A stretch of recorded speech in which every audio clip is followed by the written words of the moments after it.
Hi, I'm Andy. I was a little boy of 8 when I learned what I wanted to do in life. I loved spending time with my dad at his auto shop. I would sit there tinkering with his tools while he repaired cars and trucks and bikes and even RVs. And then, one day, someone brought in the most beautiful thing I'd ever seen. It was a Royal Enfield Continental GT. It was so cool! The guy who owned it was so nice, he even took me for a ride around the block. And that was the day I realized I wanted to be just like my dad. For my high school graduation, Dad gave me a bike just like it. He must have saved up for a long time just to be able to afford it. Sure, it was a little beat up, and wasn't all shiny like the one I saw when I was a little boy, but I was very excited just the same. And with some love and a bit of work here and there, Dad and I were able to restore it to its former glory. We named her Alice. My dad passed a few months after he gave me the bike, and so I ended up taking over his shop. I wanted to anyway, I just never thought it would happen so quickly. And without my dad to guide me. Fast forward a couple years later, and my high school girlfriend and I are still together. I don't exactly know why. She's always complaining about something. Truth is, she hates that I'm a mechanic, and she hates my bike. On her birthday, we got into a huge fight. I told you! I didn't want to go on that bike! Why couldn't we just Uber? What is it now? Ubers are expensive. Why pay when we have a ride? Because, Andy, we're going on a date to a fancy restaurant, and now my hair's ruined!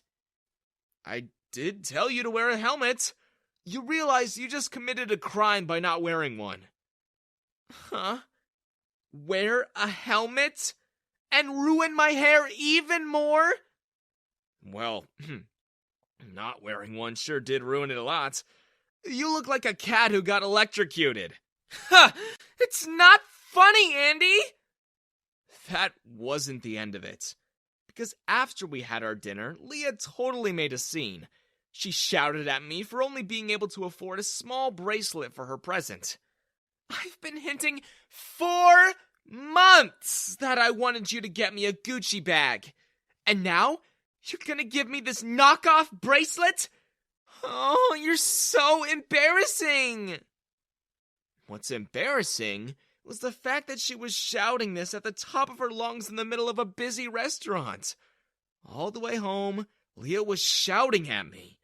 She complained that I could never afford anything, that me being a mechanic was not her dream life, that I was not her dream guy. For days, she wouldn't shut up about the Gucci bag she wanted, and it got to the point where she told me to sell my bike so I could get her one. It's the only thing I have to remember my dad with. It's my bike, Leah. Like, you expect me to walk to the shop. Why don't you? It's only a few blocks away. While we're at it, just sell the shop too. It's gonna be so embarrassing in front of my friends. I already told them you were gonna get me a Gucci. Choose. Me or the bike? I wanted so bad to tell her to get better friends. But of course, I chose my girlfriend. My heart was heavy, but I did manage to get a very lucky deal. There was some dude on the car forum who had the exact same bag Leah wanted. What's even luckier is that he was happy to do the trade. So we met up, and it was only then that I realized it wasn't a dude after all. Her name was Gracie, and the first thing I noticed was how beautiful she was.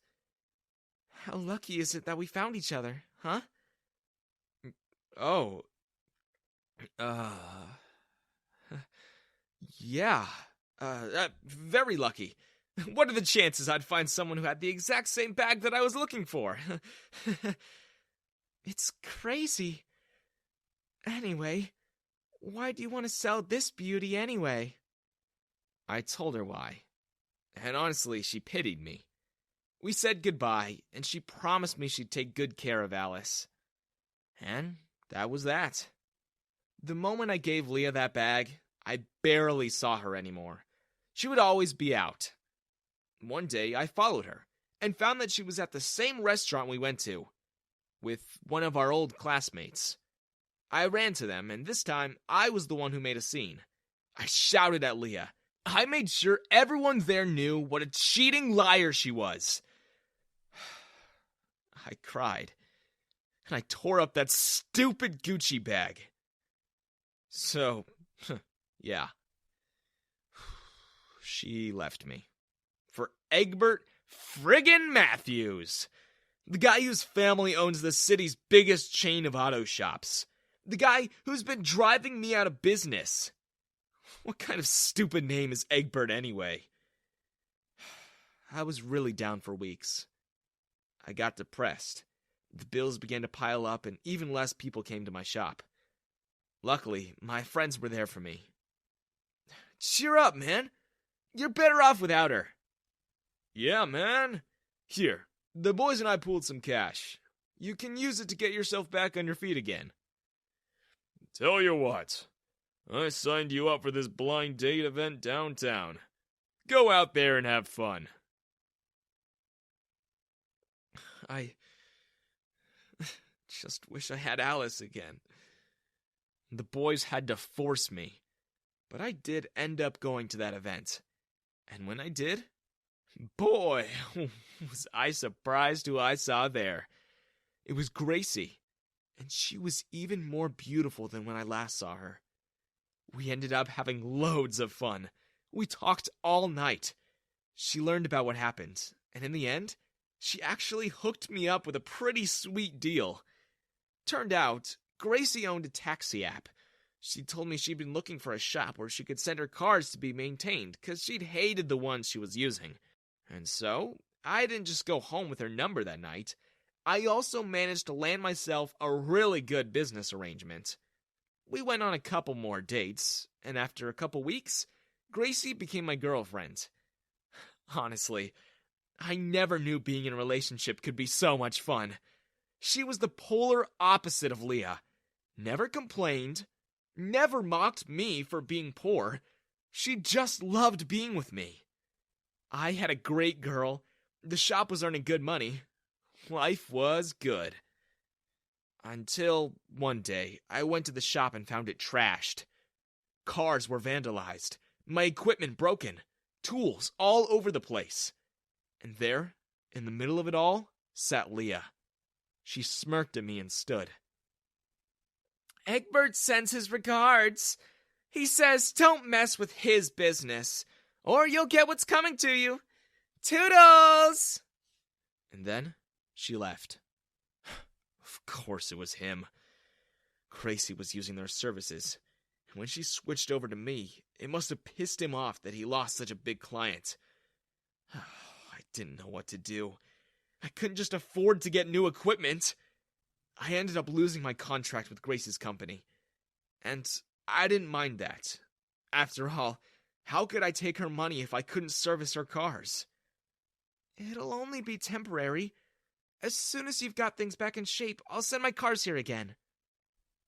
Gracie let me borrow some cash to fix some things here and there, just so I could do some basic repairs. But things got worse, because Egbert kicked me further while I was already down. He started spreading rumors. He told everyone I was a thief, and Leah told everyone that I would steal things from customers' cars while I repaired them.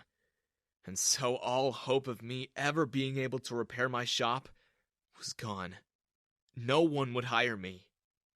It was then that I fought back. I wasn't just gonna lay down and take it anymore. Not from my ex. And not from her stupid boyfriend. And Gracie, seeing how evil Egbert was, helped me out. Luke, Gil, and Hank, too. We launched a marketing campaign together. My boys handed out flyers. I slashed my prices in half, and Gracie paid for a TV ad. I took photos of the damage that Egbert's thugs did to my property, and in the ad it said, "Would you trust this guy to fix your cars? Egbert Matthews looks like he's better at destroying stuff. Come on down to Andy's Auto, where we charge half the price for twice the service." And like a miracle, It worked! With all the buzz that TV ad stirred. In a few days, we had cars waiting down the block. My new equipment finally arrived. It turned out Gracie ordered them for me as a surprise. Even a bunch of Egbert's clients switched over to me after all the controversy, and my business thrived. Egbert Matthews did not like that one bit, and he retaliated. This time, by threatening me. He told me to give his clients back, or I would lose everything. I didn't listen, and so, he took Gracie. He kidnapped her. We tried to go to the police, but nobody believed us. I knew it was Leah and Egbert. Unfortunately, I had no evidence. So, I had my friends tail them. And they found out that the pair had a safe house on the outskirts of town. So, we hatched a plan. We can't just go in there blind. Yeah, we have to know where they're hiding her. If they have security, if they have backup. We need to get in the house without them knowing. But how? Then I saw it. One of the vehicles we were supposed to fix was an exterminator's van. At night, my boys and I snuck around the safe house. We released hundreds of cockroaches into the yard. And then, before we left a flyer for our fake pest control company by their door. We got a call the very next morning, and in an hour, we were there. Wigs, fake noses, uniforms, and all. And as soon as we saw that Leah and Egbert didn't have his thugs there, we busted Gracie out of there and tied those two up in the basement. We went straight to the cops, and Gracie pressed charges. Egbert was thrown in jail for kidnapping, and Leah served a year for being an accessory to a crime. So, now, life is good again. Egbert's business crumbled, and mine thrived. Somehow, with all the hard work, I was finally able to afford a comfortable life. Gracie gave me back Alice as a gift on my birthday, and I was very happy. One day, I received a text from Leah. She was out of prison. She begged me to meet her. I agreed. We met at the restaurant again, and she begged me to take her back, especially when she saw there was a Gucci bag on the table. I just laughed. That's my girlfriend's. I bought it for her. And then, Gracie came back from the restroom. We drove away on Alice and left Leah there, her jaw on the floor.